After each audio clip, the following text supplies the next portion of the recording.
for the parents, don't mash the foods. Very common mistake that parents do is to mash the food or to grind the food and give. Rather, introduce solid food, boil it, let the child see the food, let the child, experience the colors and everything, and then have it. What about the protein? Is the protein is important for the child growth? They have to grow like a superhero, then they need to have that protein. Be it for muscle mass, be it for their wound healing, be it for their growth and development, protein needs to be given. Do you think, Divya, it is good to introduce allergenous food like peanut, eggs to the kids in early age? There's a study on this that says that if you introduce foods like not very late, not very early, that is after 6 months of age for the child, then the immune system, the body's immune system can take the food better. So, the allergens, most common allergens are peanut allergens and egg allergens. So when we introduce this to the child at the very early age, after 6 months, then the immune system tends to take it better. Rather than when we introduce it later in the life, the chances of allergens can increase. Nutrition knowledge in the school for teacher and faculty is important. Oh, it's very important. Yeah.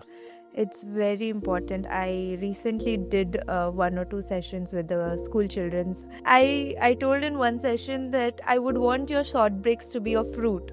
And just after my session, a child comes to me and says me, "See ma'am, I got a fruit." Yeah. So that small change that I just gave a 10 minutes lecture and they could understand could bring that change in them, then I'm sure if nutrition as a subject is introduced in school, it will bring a big impact in their life. Feeding kids isn't just about what's on the plate. It's a whole experience. 1 minute you are mashing sweet potatoes. The next they are throwing peas across the room. So how do we make nutrition make sense? We will discuss this topic with my dear friend, the clinical nutritionist Divya. Divya, what are the essential nutrients that every child needs in their early years? So the essential nutrients when we talk about for the child, let's think of it like building a superhero. Like a superhero needs to have all the qualities, right? Similarly, a child like that needs to have all the nutrients. It's not specified that you need one nutrient, but all the nutrients, be it proteins for the muscle, be it carbohydrates for the energy, fats for the brain, vitamins for the immune system, minerals for the hormonal growth. So every nutrient is important when we talk about early years of the child. Should a baby's first diet should be plant-based or mixed, or should be follow traditional or cultures? So I think in the early years, we should not define a diet for the child because that is the time they should be introduced to every kind of food. So when we do it plant-based, they'll be choosy later on. So I think mixed diet is a good option. And cultural diet, obviously, I support cultural introduction to the child really because that helps them to know about their environment and also grow better. Okay, Divya. And Divya, how much eating habit could shape the lifelong health for child, for kids? It starts from the after 6 months when we are introducing the food, it starts from there. So the eating habits is what makes them what they are. So if in the early years you introduce food really good, it will not lead to nutritional deficiencies or lifestyle disorders ahead. So this thing is something that really needs to be taken care of. Very good, Divya.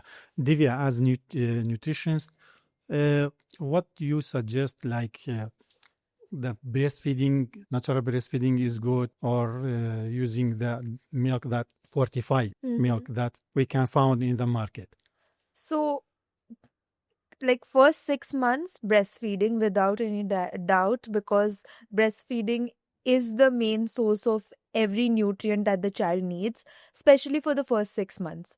After 6 months, we can introduce human milk fortifiers and everything to the child, but we can also introduce food from the kitchen.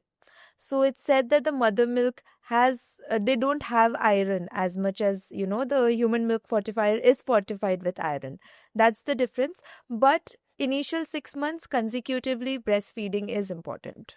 What are the common mistakes that the parents do when they introduce solid food, and what can we do as dietitian to avoid that?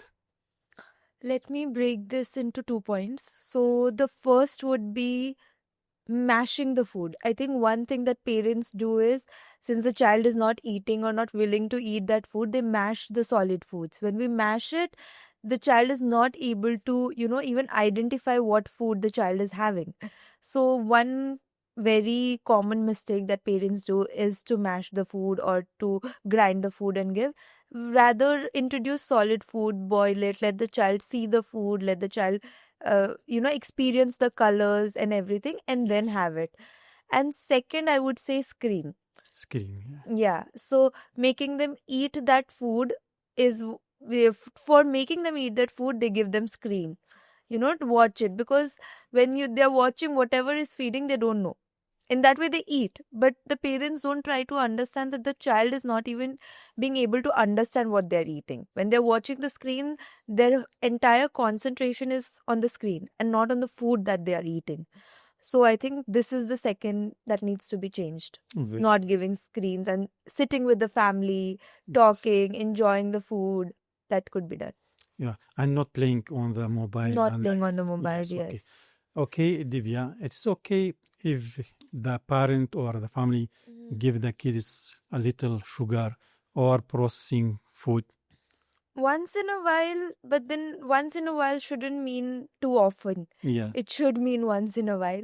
So it's fine. I know children are used to having that sweet tooth, but I feel rather than introducing sugar, dates could be introduced, Yeah. jaggery could be introduced, though jaggery and sugar are same. The natural source. But I think. jaggery has some minerals in it, while sugar is just carbohydrate. Yes. So maybe there could be alternative for the sweet tooth that the parents are introducing rather than sugar.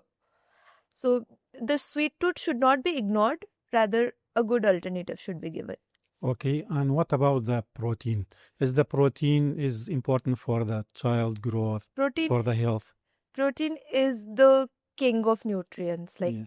you have to give protein, especially to the child of this age where it's all about them growing. So if they have to grow like a superhero, then they need to have that protein. Be it for muscle mass, be it for their wound healing, be it for their growth and development.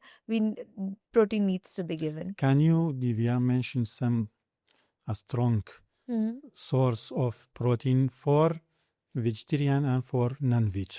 For vegetarian, lentils are there, rajma, chola, dal, all this can be given. And in the dairy sources, we could go with tofu and milk and what we call in Indian households, chena.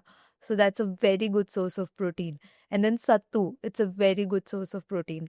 For non-veg, there's a lot. There's egg, there's lean meats, there's fish. All these are good sources of protein. Do you think, Divya, it is good to introduce allergenous food like peanut, eggs to the kids in early age? There's a study on this that says that if you introduce foods as like not very late, not very early, that is after 6 months of age for the child, then the body's immune system can take the food better. So, the allergens, most common allergens are peanut allergens and egg allergens. So, when we introduce this to the child at the very early age, after 6 months, then the immune system tends to take it better. Rather than when we introduce it later in the life, the chances of allergens can increase. So, yes, it can be introduced early. Let's talk about the gut health. If it's like, do you think it's important for child growth, for the mental function, or maybe also for mood? It is mood. When we talk about mood, our gut produces the happy hormone, that is Yes. serotonin, right? So it produces that happy hormone, and for that to work, we have to feed it. And when we feed it with good things, our brain works. So that brain and our gut and brain is connected. We all know this concept that gut and brain is connected. So if you're feeding good bacteria to our gut, our brain will automatically be in a good mood, more concentration, good academic for the child. So it's very important. And when we talk about the sources, fermented foods, like the Fermented food, yes. easiest available sources is fermented foods. It has prebiotics, probiotics, and the child can, even eat it easily. Like what? Fermented foods like curd, and then yogurts, and even this all this kanji, rice kanji, and millet kanjis. All these are really good for our stomach. Plus comes foods, the serotonin booster foods like bananas and walnuts, almonds. All these are really good for the gut. What do you think about families' knowledge about nutrition for child during childhood to the school age? Is it important? Family's role in child's nutrition. Yes. Yes, The it's- knowledge of families about the nutrition. Like in the childhood, there are different nutrition needs. In the school age, it's different nutrition needs. Yeah. So basically, in the childhood, they need energy dense food. No, while in the school age, they need balanced meal. They need everything at that point, be it fats for their brain, be it carbohydrates for energy. So during the school years, we need to focus, the family needs to focus more on balanced meal. While in the childhood, they can focus on meeting the vitamins, minerals, and the energy to give the child. So families' knowledge plays a very important role in this case, in this scenario, because again, all different families have different thoughts about how to raise child, and if somewhere we could change few things about it, maybe it would be good. And what do you think about the family's routine, like lifestyle routine, like culture? Do you think it will be affect the child's growth? Yes, Like some cultures, they don't eat like meat. They are vegetarian. Even they don't eat eggs and even milks. Yeah. End of the day, the child observes their parents and then they inherit the same habits. So it's very obvious that they'll look up to what their father and their mother is doing, and then they'll replicate into their lives. So yes, it's obviously a very important part for the family to first understand how important nutrition is, and then the child will automatically, be able to put that into their life. You know, Divya, milk and juice is very important for kids. But how much is too much? So too much of anything is bad. Anything too much is bad. So for, if you ask from my perspective, I would say, like, for a child, 2 cups of milk a day. And juices, I generally don't prefer Juice. giving fruit juices. So whole fruits, because you want the fiber. So give the whole fruits, but at a very small age of 6 months to 7 months, a bit of fruit juice can be introduced, but that should be like half a cup, just that much. And they So- need like fiber for gut health. Yes. Can you explain? Yes, What? because fiber will help the happy hormone to be produced. Yeah. Now, our gut is a home of trillions of bacteria. And for that bacteria to work, for that bacteria to be in the good mood, you have to give them, Feeding them with the yeah, we have to feed them. Mm. And to feed them, we need fiber, because fiber is something that will stay in your stomach for a longer period of time. Yes. So that is where we say don't take fruit juices, because fruit juices takes away all the fiber, while the fruit has the whole fiber in it. Okay. Divya, some family, they follow like a diet plan. All the family, like keto diet or other diet. Should the child also follow this diet? Because maybe the mother and father, they both follow that keto diet. Should the child also follow this, or is like danger for the child? Why to even introduce such kind of diets to the child? If the child is not been diagnosed with anything in the early age, like if he has been diagnosed with gluten intolerance, lactose intolerance, then that's a different scenario. But for a normal child, for a child that is having a normal lifestyle, living healthily, why to introduce any kind of diet? Give them whatever comes across. Give them the food that is available. So introducing all this can cause nutritional deficiencies later on. So it's not at all a good option. Divya, is there any link between nutrition and attention span, or hyperactivity or behavior issues in kids. Like some foods affect the kids' behavior, hyperactivity. Yes, it's obviously there. Like just 2 minutes back, we talked about how gut produces the happy hormone. Yes. So that is how it influences your mood, the behavior of the child, and also the brain activity. Like the omegas that we give, omega 3s, all it's said to help in the brain development of the child. So once we are providing all those to the child, that is when the growth of the child is happening. If the child is having only carbonated and sugar rich beverages, that's not giving the gut to work as it should work. Yes. So it will affect the child's mood. In fact, there's this thing that if the child misses breakfast, he is going to be a cranky kid. So it's very important to introduce that small things in the diet to allow the child to be in the good mood the entire day. And Divya, how can we support picky eaters without creating anxiety? Yes, picky eaters is a really, concerning topic right now, especially for children. Nowadays, children are more picky eaters than they were before. Yeah. So I think one thing that can be done is give them time. Don't force them to eat. Like, especially sit in a family environment and serve everyone the same food. When the child sees her or his parents eating the same food, she or he will also be willing to eat that food. When you're forcing the child to eat but you're not eating, they'll obviously come in self-doubt, right? So it's better you also eat and make the child also eat. So he'll understand, oh, it's tasty, she's also eating, I can also eat. So I think introducing it in front of the entire family where the child sees that everyone is eating it would be easier for them to understand the value of food. Value of food, yes, right. Divya, we even discussed this question that I will ask you in the previous broadcast. Did you think the nutrition knowledge in the school for teacher and faculty is important? Oh, it's very important. Yeah. It's very important. I recently did 1 or 2 sessions with the school children's in my hometown, and the response I got was really good. Like, I didn't expect it. I thought, the children's will think, what is she teaching? But I told in one session that I would want your short breaks to be of fruit.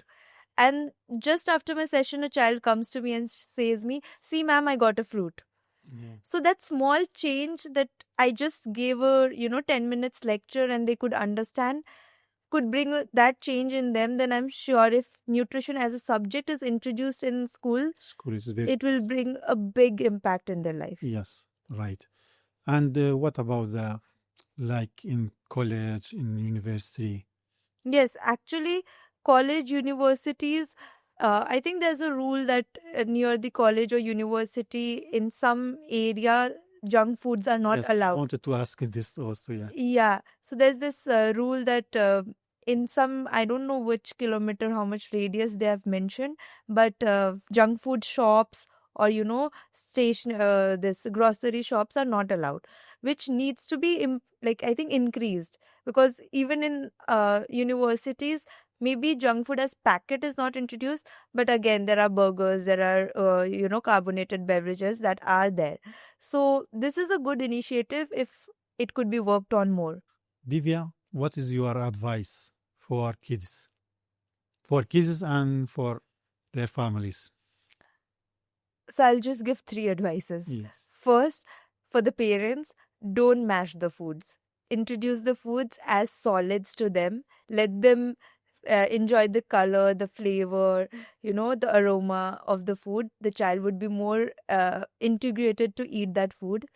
Second, avoid screens. Be it child, be it teenager, be it, adults. Avoid screens while eating, because if you avoid it, you will eat the food as a whole. Like, you'll enjoy that food and you will get to know what you're eating. The each and every flavor is what you'll enjoy. And third, balance. Balance it out. No nutrients is on top. Every nutrient is important. So your plate needs to be filled with all the nutrients. So balance is the key. is what I say to everyone. Have everything in your plate, not just one. No, don't just eat a chicken bowl. Keep salad in it, keep rice in it, keep the chicken in it. So it has to be balanced. Yes, very good. The only three advice The I balanced diet is the most important thing for the Yes, son child. Yes, very good. What do you think about the hydration?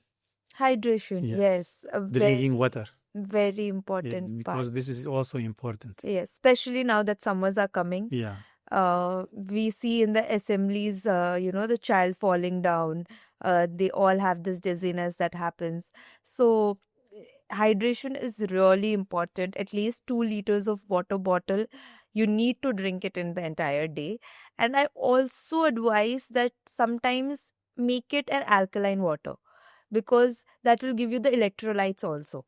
So, add 2 or 3 pieces of lemon slices or cucumber, mint leaves to it. It will become an alkaline water. Now, children, they are very excited to take orange juices, Glucon-D, all this to schools because they feel summer it will help. But that's just sugar. Rather than if we put all this cucumber, mint leaves, a lemon into it, it will act as a detox water, as an electrolyte, as an hydration element. So this can be done. Okay. Divya, I have one more question. That is about that those child that they eat late, night late, like they eat at 12, 11. It is like good or bad? You asked me the question that I'm working on. Yes. So my thesis is on this. Oh, very good. It is about late night snacking. And late night snacking, what I have come across till now, it is because of the sleep pattern. Mm. If you sleep late, you will automatically feel hungry by 12 o'clock, right? You're eating your dinner at 8, 9, and then by 12, it's a time for another meal. And at 12, I don't think so you'll think about salad. At 12, the thing that will come to your mind is burger, is pizza, is carbonated beverages, is bakery items.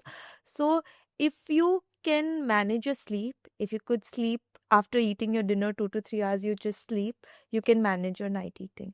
Do you think even the availability of the food or restaurant or like fast food at the night is one factor that affect that?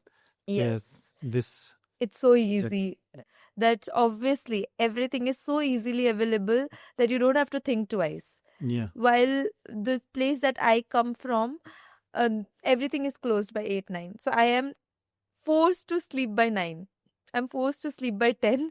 I will not get anything after 10 there. So obviously availability is a factor that, comes across. One day we went to the nearby this place, Baudan, at 4 a.m. Yes, 4 a.m. And we saw so many teenagers, they just eat like there are fast food and eat. What do you think? Is danger or?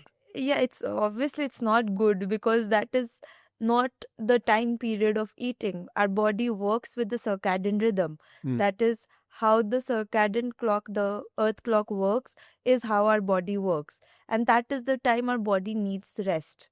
Whereas we are we are forcing our body to work at that period of time, which will not do anything better in the long run.